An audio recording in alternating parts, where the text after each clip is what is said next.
نہ کوئی غم کرو نہ خوف، خوشیاں مناؤ جنت کی جس کا تم سے وعدہ کیا گیا تھا۔ اللہ کی ربوبیت پر اطمینان جب انسان کو ہو جاتا، میرا رب اللہ ہے، ربی اللہ، انسان کے لیے نہ کوئی کھٹکا، نہ کوئی خطرہ، نہ کوئی خوف، نہ کوئی حزن۔ جو کچھ ہو رہا ہے کس کے اذن سے ہو رہا ہے؟ اللہ کے اذن سے۔ اللہ کے اذن کے بغیر پتہ تک نہیں ہلتا۔ یہ کوئی اندھا بہرا مادہ نہیں ہے جس سے مجھے کوئی خوف ہو۔ اندھا بھینسا چلا آ رہا ہو اس سے تو ڈرنے کا ہر انسان کو ڈرنا چاہیے، نہ معلوم کس کو ٹکر مار دے۔ لیکن نہیں، اس کائنات کو چلانے والا ایک سمیع و بصیر خدا ہے۔ وہ جو میرا دوست ہے، میرا ولی ہے۔ اللہ ولی الذین آمنوا یخرجہم من الظلمات الی النور۔ اللہ اہل ایمان کا ولی ہے، ساتھی ہے، پشت پناہ ہے، مددگار ہے، حمایتی ہے۔ بتائیے جسے یقین ہو جائے کہ اللہ میرا مددگار، اللہ میرا محافظ، اللہ میرا پشت پناہ، اللہ میرا حمایتی، اس کے لیے کوئی خوف ہوگا؟ اس سے کوئی ڈر ہوگا؟ میں مثال دیا کرتا ہوں ایک بہت سادہ، پنجاب کے دیہات کی۔ تو بڑا چودھری ہے اور کوئی غریب کسان ہے۔ اس غریب کسان کے جانوروں کو ہر وقت اندیشہ ہوگا چوری کا، کوئی میری بھینس کھول کر نہ لے جائے، کوئی میرا بیل کھول کر نہ لے جائے۔ لیکن جس کے بارے میں یہ سب کو معلوم ہو کہ وہ جو بڑا چودھری ہے وہ اس کا دوست ہے، اس کی بچیا کو کوئی خوف ہوگا؟ اس کی بھینس پر کوئی ہاتھ ڈالے گا؟ اسے کوئی اندیشہ ہوگا؟ نہیں۔ کیوں؟ کہ وہ بڑا چودھری، بڑا اس کا یہاں کا سردار، جاگیردار، سب کو معلوم ہے وہ میرا دوست ہے، کوئی میرے خلاف اقدام نہیں کر سکتا۔ اس دنیا میں یہ چھوٹی سی بات اگر آپ کے دلی اطمینان اور سکون کا باعث بن سکتی ہے تو ذرا تصور کیجئے۔ میں لفظ تصور استعمال کروں گا صرف اس لیے کہ اس کا ہم جس کو کہتے ہیں ادراک اور شعور کر نہیں سکتے، اگر کے ساتھ کر سکتے۔ اگر یقین ہو کہ اللہ میرا مددگار اور یقین ہو کہ اللہ ہر آن میرے ساتھ ہے، پھر کوئی خوف؟ کس کا خوف؟ کوئی شے اللہ سے بالا تر ہے؟ کوئی قوت اس سے زیادہ طاقتور ہے؟ کوئی اس کے ارادے کو بدلنے والا ہے؟ کوئی اس کی مشیت کے آڑے آنے والا ہے؟ یہی بات ہے جو حضور نے فرمائی۔ یہ ایمان کا حاصل ہے لب لباب،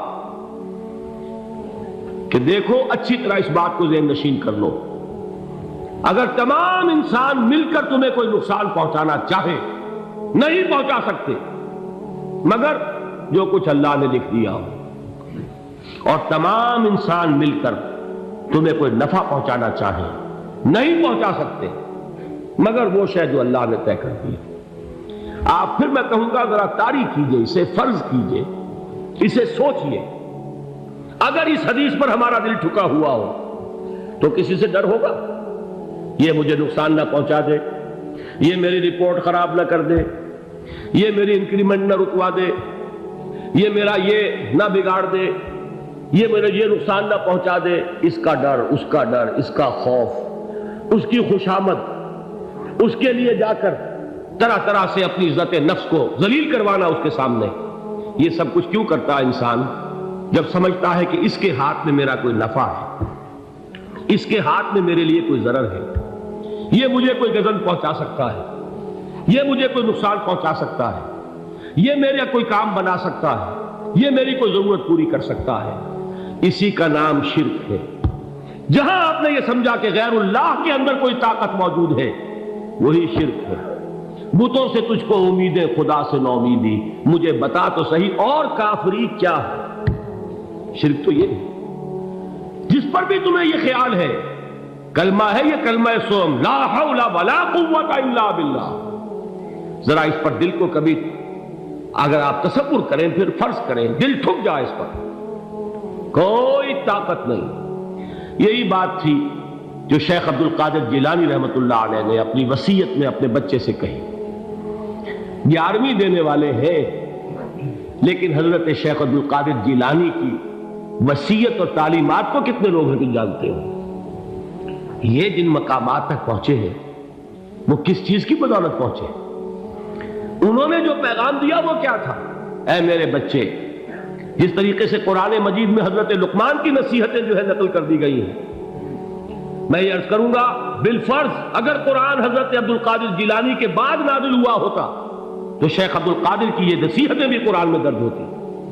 اتنی اونچی نصیحتیں ہیں۔ اے میرے بچے، اس حقیقت کو ذہن نشین کر لے، لا فاعل فی الحقیقت ولا مؤثر الا اللہ۔ اس کائنات میں نہ کوئی فاعل حقیقی ہے نہ مؤثر حقیقی ہے سوائے اللہ۔ کسی شے میں کوئی تاثیر نہیں اگر اللہ نہ چاہے۔ آگ جلا نہیں سکتی اگر اللہ نہ چاہے، پانی ڈبو نہیں سکتا اگر اللہ نہ چاہے، زہر ہلاک نہیں کر سکتا اگر اللہ نہ چاہے، کوئی چیز فائدہ نہیں پہنچا سکتی اگر اللہ نہ چاہے۔ تو در در پہ کیوں سر جھکاتے ہو؟ در در پر کیوں جبیں سائی کرتے ہو؟ سب کے سامنے کیوں ہاتھ پھیلاتے ہو؟ ایک اللہ سے مانگو، ایک اللہ کے سامنے زمین پر اپنی جبین رکھو۔ لا فاعل فی الحقیقت ولا مؤثر الا اللہ۔ نظر آتا ہے ہمیں کہ پانی پیاس بجھا دیتا ہے، پیاس بجھانے کی صلاحیت پانی میں نہیں ہے، اللہ کے اذن سے۔ کھانا بھوک مٹا دیتا ہے، بھوک مٹانے کی صلاحیت کھانے میں نہیں ہے، اذن رب میں ہے۔ دیکھیے یہی یقین تھا حضرت موسیٰ علیہ السلام کا واقعہ یاد کیجئے۔ سامنے سمندر آ گیا ہے، قوم دیکھتی ہے پیچھے کہ گرد و غبار کا طوفان، معلوم ہوا کہ فرعون اپنے لشکر سمیت آ گیا۔ لشکر جب چلتا تھا تیز رفتاری کے ساتھ تو گرد و غبار کا جو طوفان اٹھتا تھا اس کا تصور کیجیے، اور لمحہ بلمحہ وہ قریب آ رہا ہے۔ پوری قوم نے کیا کہا؟ اے موسیٰ انا لمدرکون، اے موسیٰ ہم کو پکڑے گئے۔ قرآن مجید میں تو یہاں وہ باتیں نہیں لکھی ہیں، لیکن تورات میں یہ درج ہے کہ بنی اسرائیل جھگڑنے لگے، دست و گریبان ہو گئے موسیٰ کے ساتھ۔ موسیٰ نے یہاں مروایا لا کر، اس سے تو ہم ہی بہتر تھے، وہاں کھانے کو ملتا تھا، زندگی تو تھی، بیگار ہم کر رہے تھے، موت تو نہیں تھی۔ اب جو کچھ ہوگا اس کا تصور کرو، جس طریقے سے ہمارے ٹکڑے اڑائے جائیں گے۔ تو لڑ رہے ہیں حضرت موسیٰ علیہ السلام سے، یہ تورات کی تفصیل ہے۔ قرآن میں صرف اتنا آیا ہے، پریشان ہو کر انہوں نے کہا انا لمدرکون، موسیٰ ہم کو پکڑے گئے۔ اس وقت موسیٰ کا جواب کیا ہے؟ کلا ان معی ربی سیہدین، نہیں، میرے ساتھ میرا رب ہے، وہ راستہ دے گا۔ بتائیے کہاں راستہ نظر آ رہا ہے؟ یہ ہے ایمان بالغیب۔ راستہ نظر نہ آئے تب اللہ پر یقین ایمان ہے۔ جیب میں پیسے ہوں اور تب دل کو اطمینان ہے تو ایمان کس پر ہوا؟ پیسے پر، اللہ پر نہیں۔ جب وسائل و ذرائع نہ ہو اور پھر یقین ہو کہ اللہ مسبب الاسباب ہے، وہ اسباب کا پابند نہیں ہے، وہ اسباب کا محتاج نہیں ہے، اسباب اس کے محتاج ہے۔ اگر یہ یقین ہے تو اللہ پر ایمان ہے، یہ نہیں ہے تو تمہارا ایمان اسباب پر ہے، وسائل پر ہے، ذرائع پر ہے، مادیات پر ہے، اللہ پر نہیں۔ اس وقت کہاں راستہ تھا؟ کوئی راستہ تھا؟ سمندر ہے اور ادھر سے لشکر آ گیا ہے۔ کلا ان معی ربی سیہدین۔ اب دیکھیے ایمان کہہ دینا آسان ہے، ہوا معکم اینما کنتم، جہاں کہیں بھی تم ہوتے ہو اللہ تمہارے ساتھ ہوتا ہے، لیکن اس کا یقین قائم ہو جائے تو زمین و آسمان کا فرق واقع ہو جائے۔ یہی بات ہوئی حضور کے ساتھ۔ غار ہے، چھپے ہوئے ہیں محمد رسول اللہ اور آپ کے وہ یار غار ابو بکر صدیق رضی اللہ تعالی عنہ۔ اقبال نے حضرت ابو بکر کی شان میں چند اشعار کہیں صرف، لیکن واقعہ یہ ہے کہ بھاری بھاری نظموں پر اور قصیدوں پر بھاری ہے، طویل ترین نظمیں اور قصیدے ہوں ان پر بھاری ہے۔ ہمتیں ابو بکر کی ہمت جو ہے، کشت ملت را چو ابر، جیسے بارش سے کھیتی اپجتی ہے، ابو بکر کی ہمت اور عزیمت اس امت کو اسی طرح سینچنے والی ہے۔ ثانیے اسلام و غار و بدر و قبر،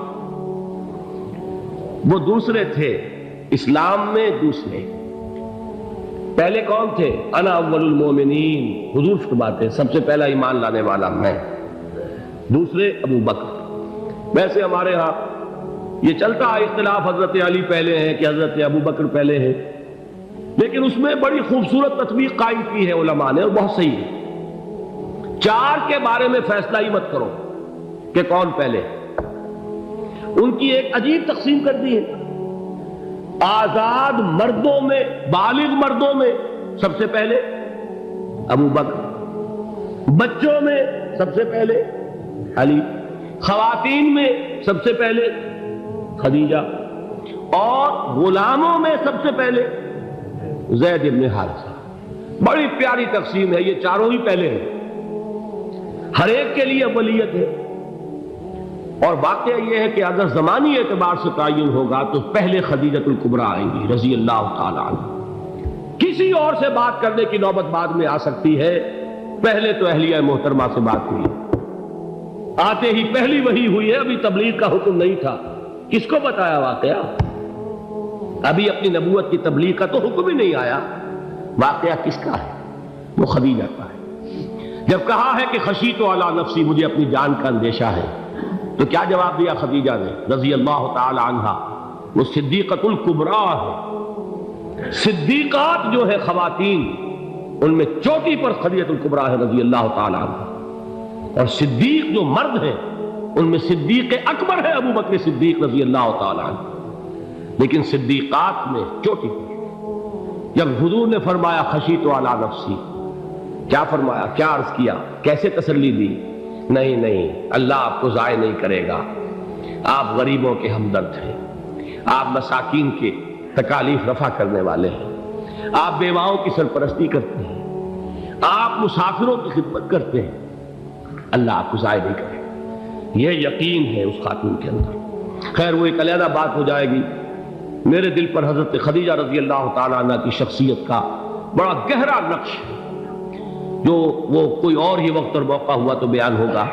بہرحال اقبال نے ایک مصرے میں جو چار اولیتیں جمع کر دی ہیں، ہمت او کشت امت را چو ابر، ثانی اسلام و غار و بدر و قبر۔ اسلام میں حضور کے بعد پہلے کون؟ ابو بکر۔ غار میں حضور کے ساتھ کون؟ ابو بکر۔ بدر کی رات اللہ کا رسول سر بسجود، وہ جھاڑ، وہ گھاس پھوس کی جو جھوپڑی بنائی گئی تھی، اور وہاں تلوار ننگی لے کر پہرا دینے والا کون؟ ابو بکر۔ اور اس حجرہ عائشہ میں محمد کے بعد سب سے پہلے دفن ہونے والا کون؟ ابو بکر رضی اللہ تعالی عنہ صلی اللہ علیہ وسلم۔ وہ جو معاملہ میں سنا رہا تھا غار ثور کا، حضرت ابو بکر بھی حضور کے خیال سے لرز گئے ہیں۔ آپ کو یاد ہوگا کہ جا کر پہلے تمام جتنے سوراخ تھے انہیں بند کیا ہے، ایک سوراخ رہ گیا تھا جس کو بند کرنے کے لیے کوئی کپڑا نہیں تھا، وہاں اپنی ایڑی رکھی ہے، تب کہا ہے حضور سے تشریف لائیے، اور اپنے زانو پر حضور کو لٹایا ہے، اور وہاں کسی موذی جانور نے کاٹا ہے، حضور کی آنکھ لگ گئی تھی، اس وقت اس بل کے اندر جو بھی بچھو ہے کیا ہے واللہ عالم، اس نے کاٹا ہے، اس کی تکلیف کی وجہ سے ابو بکر کی آنکھوں سے آنسو ٹپک گئے، حضور کے چہرے مبارک پر پڑے ہیں، تو حضور جاگے ہیں، معاملہ کیا ہے؟